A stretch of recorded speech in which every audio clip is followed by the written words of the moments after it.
Tole galatooma baga ayyaana irreechaa keessa. Baga walumaan geenye. Mee akkamitti kabajaa?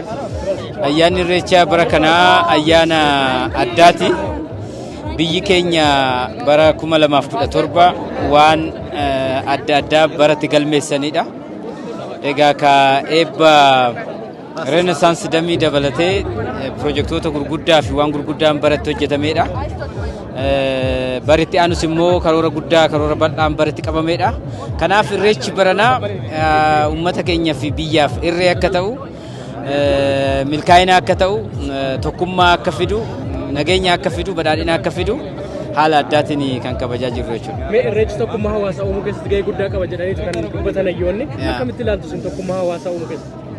Irreechi tokkummaa hawaasaa uumuu keessatti tokkoffaa akka aadaa akka gadaa Oromootitti fi akka irreechatti namni wal lolellee walii dhiisee walii araaramee malkaa bu'ee waaqa galateeffatee waaqa kadhata kan darbeef waaqa galateeffateef kan dhufu waaqa kadhata. Akkuma amma asitti argitu kana sabaa fi sablammoonni adda addaa guutuu biyyaati kiiloomeetirii 600 500 700 300 400 asitti wal ga'anii magaala akkanatti miidhagsanii jiru. Sabaaf sablammoota biyya keenya keessa jiran qofa odoo hin ta'in immoo akkuma argitu immoo kun warra alaas